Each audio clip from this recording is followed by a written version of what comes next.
Here we go into Series Parallel Circuit Analysis, Section 7-2, Part 1 of several, I'm sure.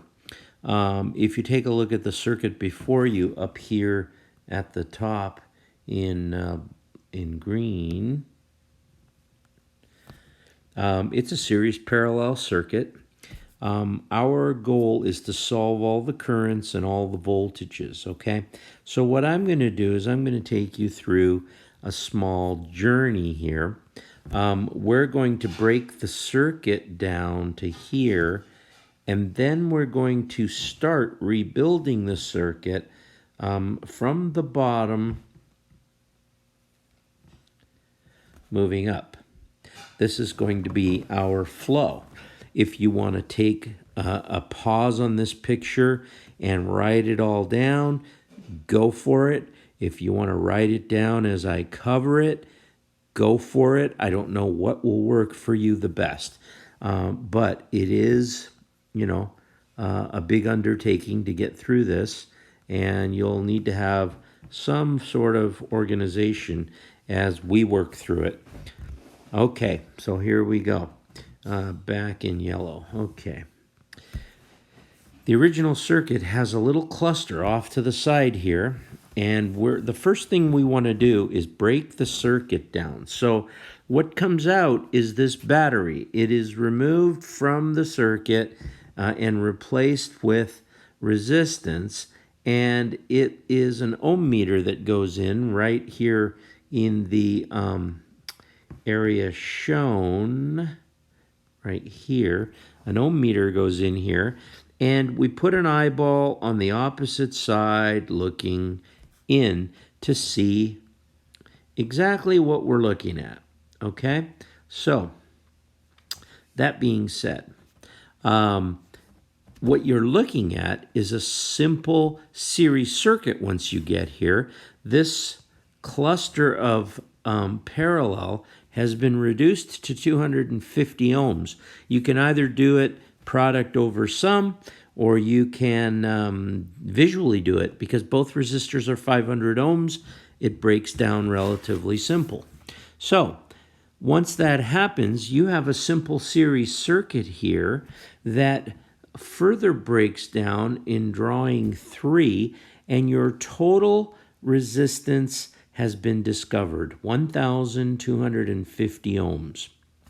Now, our goal at this point is strange to you probably, and your book kind of doesn't go this way completely, but you have to start here and move up and redraw all the drawings from scratch and work the areas that each drawing can give you, so that you can take information from this drawing to that drawing back to the original drawing, and that you can check some of your answers.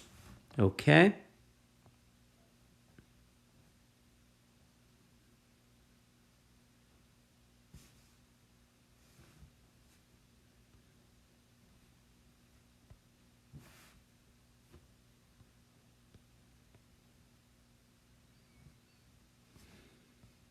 Well, whatever it is that I want to do is not happening. So, okay, let me close that. All right, so here we are down at the bottom in the area with the circle in blue. That circuit, which you should get to in every series parallel circuit, the only thing that that's good for is to calculate total current, which I did right here. It will always be VT over RT. It will always be VT over RT. And I know that there's 8 milliamps of current flowing in this circuit. Well, what does that lend us? What can we do with that? Well, we can look at the original circuit that's over here, and what you can see is that in the original circuit up at the top here, where I'm circling in blue, that resistor gets that 8 milliamps. That resistor is in direct line with the total current, which flows through here and comes back to the battery. So, that being said, the first thing I'm going to do is solve for this green box, which is to find the voltage of VR1. Using Ohm's law, 8 milliamps times 1,000 is 8 volts. I know everything about that resistor that I need to know. The only thing I'm unclear about is that parallel branch of R2 and 3. That's the mystery, but here's the good thing. I can actually calculate the voltage at this level right here, at this level of the drawing, because it's a simple two-part series circuit. I can do I, R2, 3, and come up with 2 volts. And if you add 8 and 2, look what you get. You get the battery back, the 10-volt battery. So you can check your answers as you move forward. That's kind of a real cool thing to be able to do. Now, we're going to take the 8 and the 2 back, and we already know everything about R1. We don't need that. What we want is to take the 2 volts back to this parallel branch. Now, since it's parallel, both of them get 2 volts, and we found the voltage there. So the only thing that's left to do is find the 2 currents. Well, what is the equation for current? V over R. Voila, we have both of those values. So we do Ohm's law, and we get 4 milliamps in each leg. Why 4 milliamps in each leg? They're the same. They're both 500 ohms, as you can see. So the current, the actual 8 milliamps that goes in, is actually split 4 and 4. You can either make note of it by visual inspection, or you can calculate it. Isn't that cool? Here's your first true series parallel circuit analysis with all the notes documented. If you choose not to be so organized, you could have trouble solving these circuits.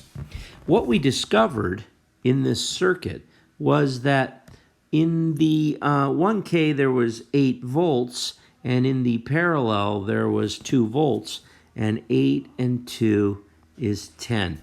That's called Kirchhoff's voltage law. Kirchhoff's voltage law. The sum of the voltages is equal to the battery.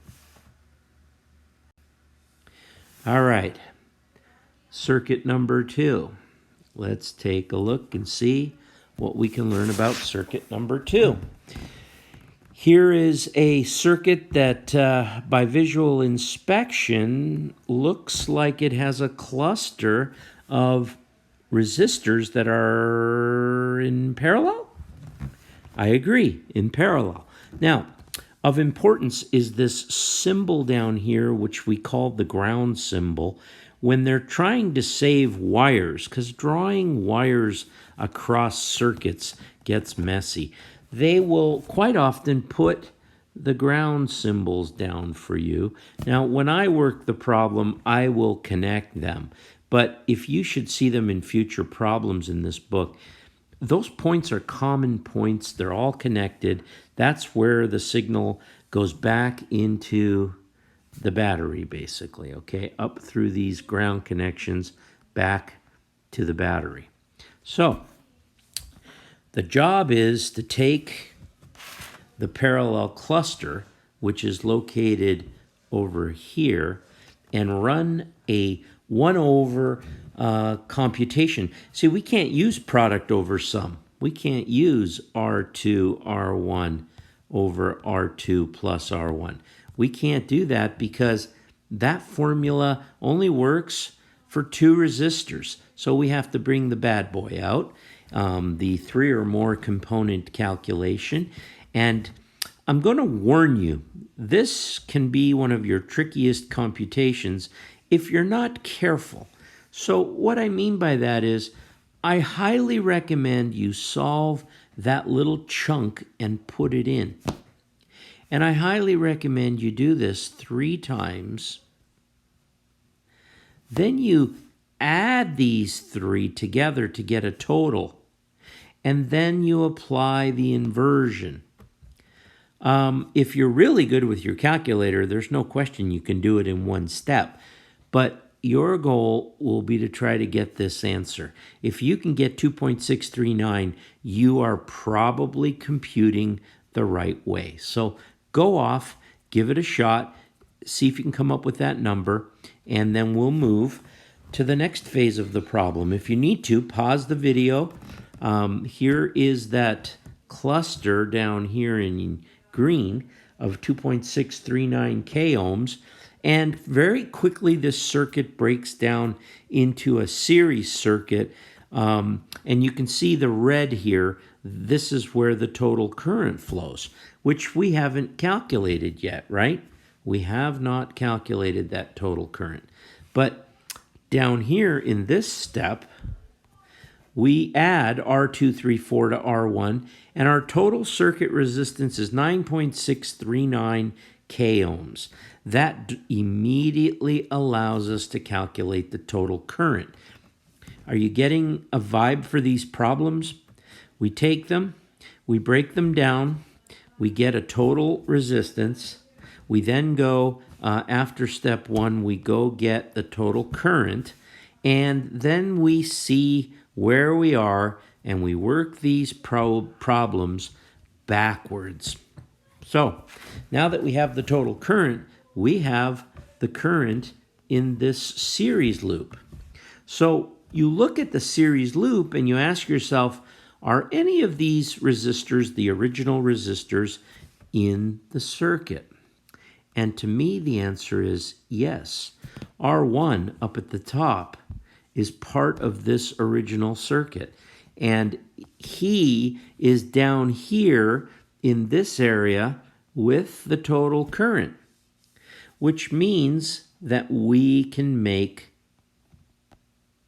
that computation by using I total, which is the current through R1. We can find the voltage of R1, which is 7.21 volts. Isn't that cool? Now, I didn't have to go that way. I could have gone to the parallel branch here and said, hey, there's 2.639 k ohms and 1.03 milliamps, and I could have calculated 2.73 volts across the parallel branch. What would that have done? Well, there's a lot of ways to solve these circuits. So, with that in mind, 2.73 volts here now means that if you take 10 volts from the battery and you subtract 2.73, you get 7.21 volts. And you've figured out the voltage of R1 in a different way.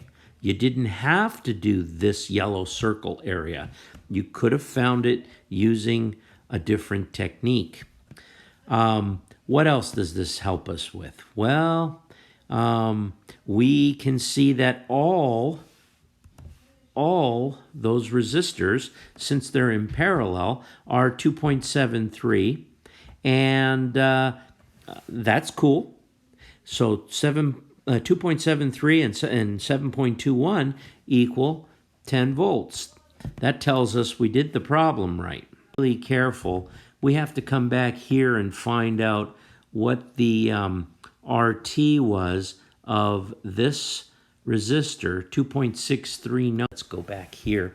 I don't know if I can rub anything off of here. Oh, I can. Good. So what we were saying was that we happen to know what the current is going into this parallel branch right here. That's parallel circuit. If you know the current going in, you can use current divider. Probably better to use a different color, huh? IX is IT times RT over RX. Try that 3 times if you really want to get good at it. Good luck. the last thing we need to do is to find the three currents in the parallel branch. Current is Ohm's law. Current is Ohm's law. We could have used current divider. As a matter of fact, I'll show you how to do that in a minute. Here are the three currents calculated. If you sum them up down here, if you sum them up, you'll notice that they equal 1.03 milliamps, which is the total current. That tells us that we split those three currents, and you'll notice that the largest current goes through the smallest resistor, and the least current goes across the biggest of the resistors. That's kind of cool. Now, hey, what if we wanted to use current divider? I2 is the total times RT over Rx. We would plug in 1.03 milliamps, and we have to be 2.639K divided by the unknown resistor. Well, what is R2's value? It's 9K. And if you perform this calculation, you will get 0.303 milliamps. Definitely a worthy thing to consider.